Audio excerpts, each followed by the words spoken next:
नाही का कांदा खाल्लेला पण चांगला असतं, शरीराला थंडावा असतो, पुन्हा ऊन लागत नाही. ही कांद्याची चटणी एक कमीत कमी 4-5 दिवस तरीला काहीच होत नाही. पण समजा आपल्या इथे 4-5 दिवस टिकत नाही, लगेच संपते, कारण चटकदार चटणी अशी. रामकृष्ण हरी मंडळी, आमचे सह्याद्री यूट्यूब चॅनलमध्ये तुमचं सर्वांचं अगदी मनापासून स्वागत.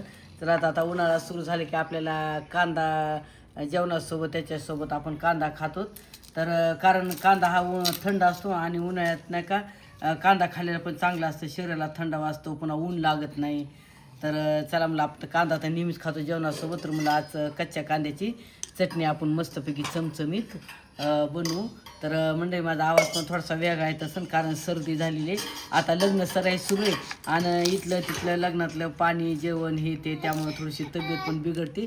चला तर आज त्यासाठी मी काय करणार आहे, चटणी करण्यासाठी कांदा असा बारीक कट करून घेणार आहे आणि मी खलबत्त्यात कुटून याची चटणी बनवणार आहे. अशा पद्धतीने कांदा कट करून घेतलेला आहे, छोटा मोठा कसाही घ्या, कारण आपल्याला या खलबत्त्यात कुटून घ्यायचा आहे बारीक. तर खलबत्ता मी अगोदरच धुवून कोरडा करून घेतलेला होता. तर आता हे कांदा याच्यात मी अशी बारीक कुटून घेणार आहे.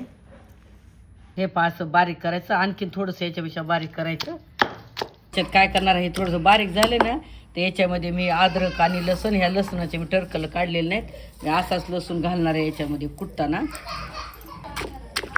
जिरं पण घालणार आहे याच्यात आणि थोडं फोडणीला ठेवणार आहे. आणि याच्यामध्ये लाल तिखट पण मी याच्यातच मिक्स करणार आहे आपल्या चवीनुसार. तरी घरचं तयार केलेलं लाल तिखट आहे.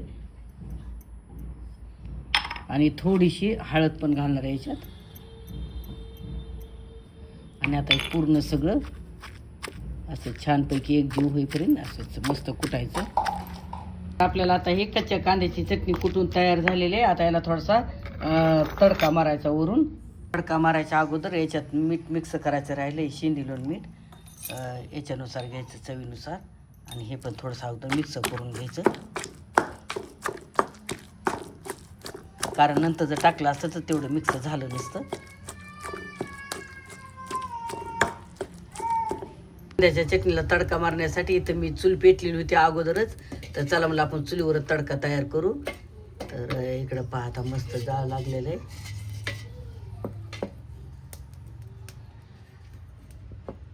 तर गरम झालेलं पॅन, आता याच्यात फोडणीसाठी थोडंसं तेल घालायचं. तेलाचं आता तेल मस्त गरम झालेले, याच्यात थोडीशी मोहरी घालायची. मोहरी पण छानपैकी फुललेले, थोडंसं जिरं घालायचं. आणि नंतर चटणीत पण लसूण घातला आणि फोडणीत पण थोडा लसूण घालायचं.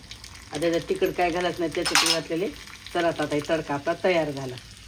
तर चला आता हे तडका आपण एक खलबत्त्याची कुटली ना तर ही चटणी बाजूला काढली नाही, याच्यातच आपण तडका टाकून घेणार आहे. आपलं कांद्याची चटणी तयार.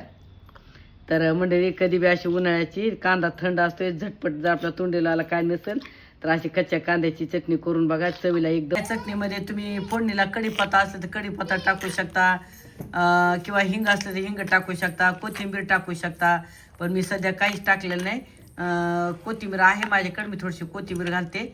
आणि हिंग तुम्ही फोडणीत पण टाकू शकता, पण मी नाही टाकलं हिंग. हिंगानं आणखीन चव वाढते. मी थोडीशी कोथिंबीर मिक्स करते, आणखी चव वाढते. आणि ही कांद्याची चटणी एक कमीत कमी 4-5 दिवस तरीला काहीच होत नाही. पण समजा आपल्या इथे 4-5 दिवस टिकत नाही, लगेच संपते, कारण चटकदार चटणी अशी. तर चला तर मंडळी, कशी वाटली माझी आजची कच्च्या कांद्याच्या चटणीची छोटीशी रेसिपी. तुम्ही पण करून बघा ना, आवडला जरूर आमच्या सह्याद्री चॅनलला कमेंट करून सांगा. आणि तुम्ही जर माझ्या चॅनल नवीन असाल तर लाईक करा, शेअर करा आणि न विसरता सबस्क्राईब करा.